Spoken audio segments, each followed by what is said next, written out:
తెలంగాణ అసెంబ్లీలో రైతు భరోసా విధి విధానాలపై చర్చ నడుస్తోంది. అసెంబ్లీ సమావేశాలని లైవ్ లో చూద్దాం. భరోసా ఇవ్వాలనేది ప్రభుత్వం యొక్క ఆలోచన అధ్యక్ష. కాబట్టి దయచేసి గౌరవ సభ్యులు గతంలో జరిగినటువంటి విధి విధానాలను కూడా మీ ముందుంచాం. అక్కడ జరిగినటువంటి లోపాలు కూడా మీ దృష్టిలో పెట్టాం. కాబట్టి రేపు రాబోయే రోజుల్లో నిజమైనటువంటి సాగు చేసినటువంటి రైతుకి ఏ రకంగా ఇవ్వాలి అనేది మీ సూచనల ద్వారా తీసుకొని తప్పకుండా సంక్రాంతి పండుగ కల్లా విధి విధానాలు రూపకల్పన చేసి సంక్రాంతికి రైతు భరోసా ఇవ్వడానికి ఈ ప్రభుత్వం సిద్ధంగా ఉందని చెప్పి విజ్ఞప్తి చేస్తూ కేంద్ర ప్రభుత్వం యొక్క పథకంలో ఉన్నటువంటి విధి విధానాలు కూడా మీ ముందుంచాం అధ్యక్ష. వీటినన్నింటినీ గమనించి మీ అమూల్యమైనటువంటి సూచనలు ఇచ్చి రాష్ట్ర రైతాంగాన్ని సక్రమమైనటువంటి మార్గంలో ఈ పథకం అమలు చేసే స్థితికి మీ సూచనలు ఉండాలని చెప్పి గౌరవ సభ్యులు కోరుకుంటూ సెలవు అధ్యక్ష.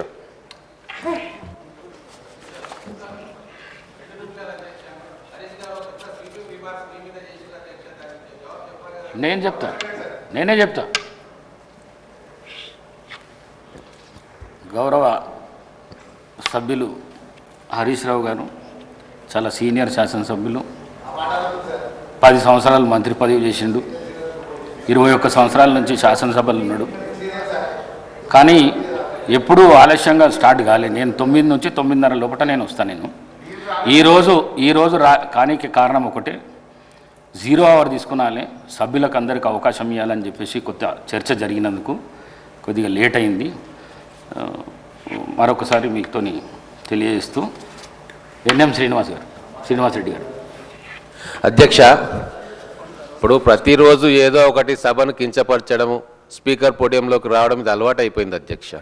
ఎప్పుడు స్టార్ట్ చేసినామని కాదు, సభలో ఎంత సమయం ప్రజా సమస్యల కోసం చర్చించడం అనేది ముఖ్యం అధ్యక్ష. అతి ముఖ్యమైన బిల్లులో ఈసారి ఏ విషయంలో కూడా వాళ్ళు చర్చకు తీసుకురాలేదు అధ్యక్ష, చర్చ పెట్టలేదు అధ్యక్ష. వాళ్ళు పెట్టిన ప్రివిలేజ్ మోషన్ కూడా అడ్డుకునే ప్రయత్నం చేసిండ్రు. భూభారతి మీద 2 రోజులు సమయం అడిగితే మీరు ఉదార స్వభావంతో మీరు సమయం ఇస్తే ప్రిపేర్ అయ్యి వస్తాము మా ఇంత పెద్దది అన్నోళ్ళు ఆ రోజు ఏం చేసిండ్రు అధ్యక్ష? ఒక్కసారన్నా 1 నిమిషం అన్న సభలో మాట్లాడినరా? ఇంకొకటి అధ్యక్ష, సమయం గురించి మాట్లాడుతూ ఉన్నారు, ప్రిన్సిపల్స్ గురించి మాట్లాడుతూ ఉన్నారు. లీడర్ ఆఫ్ అపోజిషన్ ఇప్పటిదాకా ఈ సభకే రాలేదు అధ్యక్ష. ఈ సభ శాంక్టిటీని తక్కువ చేస్తున్నారు అధ్యక్ష. దాని గురించి కూడా మాట్లాడాలి కదా అధ్యక్ష. అంటే ఏదో ఒకటి మీ మీద ఆస్పిరేషన్ చేయాలి. ఈ సభ సజావుగా జరగట్లేదు, మేము బ్రహ్మాండంగా నడిపినాం అనేది ప్రజల్లోకి పోవాలని చెప్పి ప్రతిరోజు కుట్రబంతున్నారు అధ్యక్ష. నిన్న అక్బరుద్దీన్ ఓవైసీ గారు ఎంత దారుణమైన మాట అధ్యక్ష, మొత్తం సభ కింద ఫ్లోర్ ను కచరా చేసింది అన్నారు అధ్యక్ష. అంతకంటే అవమానం ఇంకోటి ఉంటుందా అధ్యక్ష?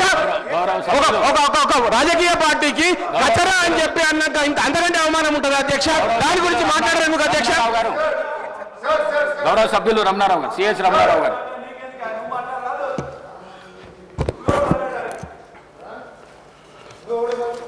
అధ్యక్ష 2018-19 సంవత్సరంలో మరి అప్పటి ప్రభుత్వం రైతు బంధు పథకాన్ని ప్రవేశపెట్టడం జరిగింది. మరి ఆ రోజు నుండి పోయిన వర్షాకాలం వరకు, అంటే మొన్నగాక అంతకుముందు వర్షాకాలం పంట వరకు, మన పోయిన వర్షాకాలం పంట వరకు 72,816 కోట్ల రూపాయలు మొత్తం ఇప్పటివరకు వెచ్చించడం జరిగింది. కాంగ్రెస్ ప్రభుత్వం వచ్చిన తర్వాత ఒకసారి రైతు భరోసా ఇవ్వడం, మరి దానికన్నా ముందు గత ప్రభుత్వం ఇవ్వడం, సాగైన భూములకు ఇచ్చింది 50,210 కోట్లు. మరి ఇలా రాళ్లకు రప్పలకు పంటలు వేయనటువంటి భూములకు, అటువంటి భూములకు కూడా దాదాపు 22,606 కోట్ల రూపాయలను మరి గత ప్రభుత్వం మరి అప్పనంగా ఇవ్వడం జరిగింది. మరి పంటలు వేసినటువంటి రైతులకు కాకుండా, పంటలు వేయకున్నా, సాగు చేయకున్నా, సాగులో ఆ భూములు లేకున్నా కూడా మరి ఆనాడు ఆ ప్రభుత్వం గుట్టలకు, వాగులకు, వంకలకు, మరి చెర్లలో ఉండేటువంటి పట్టా భూములకు, నేషనల్ హైవేస్కు, మరి హైదరాబాద్ నగరం చుట్టూ ఏదైతే కొత్తగా ధరణి వచ్చిన తర్వాత కొత్తగా పాస్బుక్లు పట్టా బుక్కులు సంపాదించుకొని మరి రియల్ ఎస్టేట్ వ్యాపారం చేసుకునే వాళ్ళు కూడా ఈ రైతు బంధు డబ్బులను తీసుకోవడం జరిగింది. మరి ఇంత ఎత్తున పెద్ద ఎత్తున దుర్వినియోగం జరిగి దాదాపు 22,600 కోట్ల రూపాయలను మరి గత ప్రభుత్వం ఆనాడు వెనుక ముందు చూడకుండా ఎలాంటి చర్యలు లేకుండా మరి ఇష్టం వచ్చినట్టు ఇవ్వడంతో ఇవాళ ప్రజా డబ్బులు దుర్వినియోగం జరిగినాయి.